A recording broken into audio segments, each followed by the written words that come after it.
आप सभी का फिर से स्वागत है ब्रेक के बाद। सर जी, एक प्रश्न पूछ रहा हूँ। ऑनर किलिंग की जो आजकल होता है, जी। तो भारतीय समाज में जो व्यवस्था है, जो पीड़ित है, समाज या परिवार से द्वारा बहुसंख्यक जो युवा वर्ग हैं, वो अपनी मर्जी से दूसरे वर्ग में शादी कर लेते हैं। जी। तो क्या बौद्ध समाज भी इसका विरोध करता है या इस पे दबाव डालता है कि आप बौद्ध में ही शादी करो, कि या दूसरे समाज में शादी ना करो? इस पर आपके क्या विचार हैं? विधिवत बौद्ध समाज की घोषणा बोध गया में हुई थी 2015 में। और जो बौद्ध समाज अब भारत में जो दिखता है, वो बौद्ध समाज प्रचारित है बौद्ध समाज के रूप में। लेकिन अगर उनको कहीं प्रूफ करने की बारी आएगी कानूनन ढंग से, तो वे बौद्ध समाज के रूप में प्रूफ नहीं कर पाएंगे। बौद्ध समाज के रूप में प्रूफ नहीं करने पाएंगे, इसका मतलब कि वहाँ व्यक्ति बौद्ध नहीं है, बौद्ध नहीं हो पाते। जो बौद्ध व्यक्ति होगा, 10 बौद्ध व्यक्ति मिलेंगे तो उनका समाज हो जाएगा। तो आपने जो प्रश्न पूछा है कि जो आज जो पूरी भारतीय समाज व्यवस्था में जो ऑनर किलिंग की घटनाएं घट रही है, क्या हमारे बौद्ध समाज में भी कुछ ऐसी होता है क्या? पहली बात तो यह है कि बौद्ध समाज में व्यक्ति का बड़ा महत्व है। और यहाँ बौद्ध समाज व्यक्ति की गरिमा को बनाए रखने की पूरी व्यवस्था देता है। और बौद्ध समाज में कोई भेद नहीं है स्त्री में और कोई पुरुष में, कि तुम स्त्री हो तो तुमको फलाना ऐसा काम करना पड़ेगा, तुम पुरुष हो तो तुमको ऐसा है। ऐसा कोई भेद बौद्ध समाज में और बौद्ध धर्म में नहीं है। अब होता यूँ है कि बौद्ध धर्म में जो आता है, जो व्यक्ति आता है, वो उस रूढ़िवादी परंपरा जातिवादी व्यवस्था से होके आता है और आता है और बौद्ध समाज में शामिल हो जाता है। अब जैसे राजस्थान, उत्तर प्रदेश, हरियाणा, पंजाब, यहाँ के जो बौद्ध समाज के जो लोग होंगे, रूढ़िवादी व्यवस्था से आए हैं और वो बौद्ध बने, या बौद्ध नहीं भी होंगे तो बौद्ध धर्म को मानते होंगे। अब वे लोग जब उनके परिवार के जो बच्चे बच्चियाँ कोई अन्य समाज के लड़के लड़कियों के बीच संबंध स्थापित कर लेते हैं, मतलब प्रेम हो जाता है, तो प्रेम हो जाएगा तो वे लोग चूंकि उसी पुरानी व्यवस्था में आया है तो वो विरोध करते होंगे। अब करते हैं नहीं करते मैं एकदम कंफर्म नहीं कहता, लेकिन उसी व्यवस्था से जो लोग आने वाले लोग विरोध करते ही है और वे लोग फिर दबाव डालते हैं, फिर ये ऑनर किलिंग जैसी घटनाएं घटती है। लेकिन मैं एक बौद्ध समाज के मार्गदर्शक होने के नाते, गुरु होने के नाते, मैं इसका कठोरता से विरोध करता हूँ कि हमारे बौद्ध समाज में इस प्रकार की कोई व्यवस्था नहीं है कि कोई एक वयस्क व्यक्ति, एक लड़का एक वयस्क लड़की अपने मन चाहा व्यक्ति को चुन सकती है, पसंद कर सकती है, प्रेम पैदा हो सकता है। तो हम प्रेम के विरोधी नहीं है, करुणा के विरोधी नहीं है, मैत्री के विरोधी नहीं है। जहाँ मैत्री होगी वहाँ प्रेम तो होगा ना। तो हम ना प्रेम के विरोधी है, ना करुणा के विरोधी है, ना मैत्री के विरोधी है। जो लोग विरोधी होंगे वे लोग ऑनर किलिंग की घटनाओं को अंजाम देंगे। तो जो लोग पुरानी व्यवस्था से आते हैं वे लोग खासकर ऐसी व्यवस्था बनाने का प्रयास बौद्ध समाज में करना चाहते, लेकिन हम इसको मान्यता नहीं देते। आज आप देख रहे हो कि हर घरों में कलह है, पति पत्नियों के बीच में एक तनाव है। और वे पति पत्नी तनाव इसीलिए है कि वे अपने आप को जानते हैं कि हम बंधन में जी रहे। जहाँ बंधन होगा वहाँ तनाव होगा, जहाँ स्वतंत्रता होगी, जहाँ फ्रीडम होगा, जहाँ आज़ादी होगी, वहाँ तनाव नहीं होगा। अब इस बात को थोड़ा और गंभीरता से मैं बताने का प्रयास कर रहा हूं कि स्वतंत्रता का मतलब ये नहीं है कि मैं कुछ भी कर लूं। स्वतंत्रता का मतलब होता है मुझे नियमबद्ध जीवन जीना है, मुझे नियमबद्ध समाज में रहना है। नियमबद्ध रहने का मतलब ये नहीं कि मैं ऐसे अव्यवहारिक नियम जो ना संविधान में जिसका कोई मोल है, ना बुद्ध धम्म में कोई उसका मोल है, ऐसे अव्यवहारिक नियम, गैर कानूनी नियम के में बंधन नहीं रहना है। फ्रीडम का मतलब यह है कि हम मानवता के हित के लिए जो नियम बने हैं, संविधान ने जो नियम दिए हैं, उसके तहत हम चले, उसके दायरे में रह के काम करें और स्वतंत्र होके करें, हमें कोई रोके ना। ठीक है। लेकिन लोग स्वतंत्रता का मतलब स्वच्छंदता से ले लेते हैं, स्वच्छंद हो जाना, मैं कुछ भी कर लूं। स्वच्छंदता का मतलब है कि तुम गलत भी कर सकते हो, आप किसी महिला के साथ जबरदस्ती भी कर सकते हो, स्वच्छंद हो, आप गलत कर सकते हो। यह स्वतंत्रता नहीं है, कानून की नजर में वो अपराध है।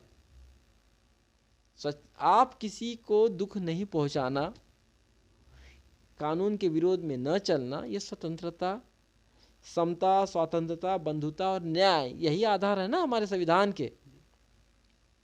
तो जो लोग ऐसी व्यवस्था से आते, वे लोग कठोरता का पालन करते हैं लड़के लड़कियों के बीच में। लेकिन हम अपने बौद्ध समाज में ऐसे युवा और युवतियां को समझाते हैं, ज्ञान देते हैं कि आप अपने अंदर, अपनी चेतना में, अपने हृदय में करुणा, मैत्री और प्रेम के भाव को जगाओ।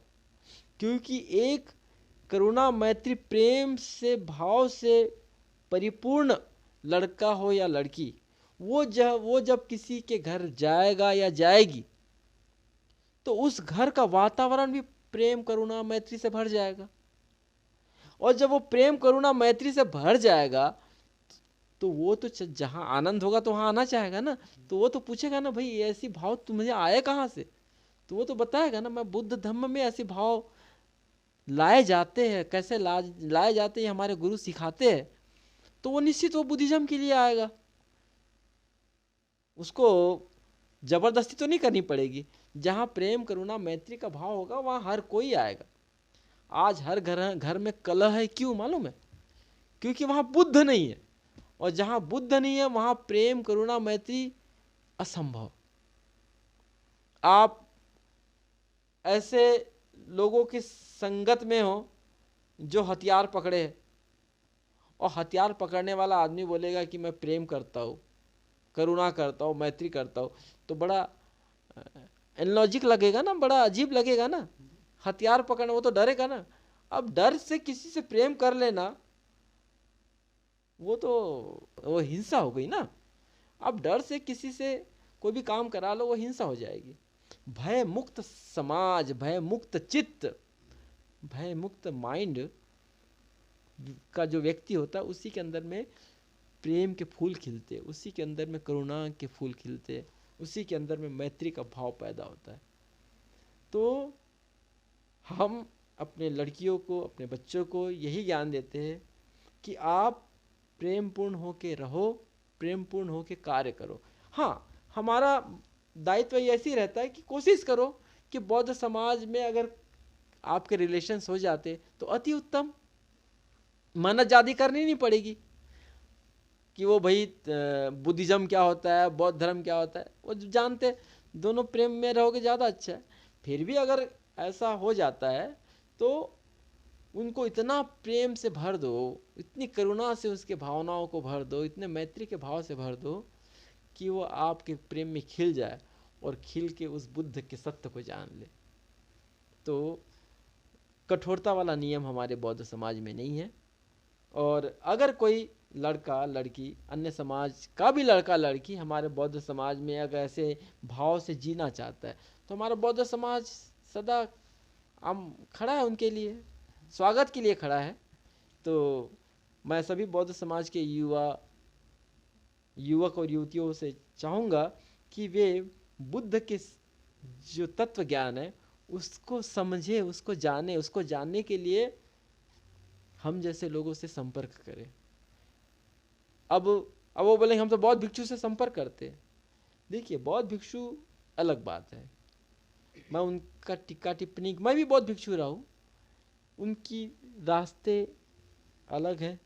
अलग इन द सेंस ये है कि वे उस अवस्था को उपलब्ध जब तक नहीं होते तब तक वो सतत लगे रहते हैं। क्या इस जन्म, क्या अगले जन्म, कई जन्म भी हो सकते। लेकिन समाज की जो समस्या है, उस समस्या का समाधान तो हम आप जैसे ही लोग कर पाएंगे ना। तो इसीलिए समाज की समस्या समाज का व्यक्ति दूर करेगा, उसके रास्ते निकालेगा, कैसे दूर करना है, वो बुद्ध के तत्व ज्ञान से।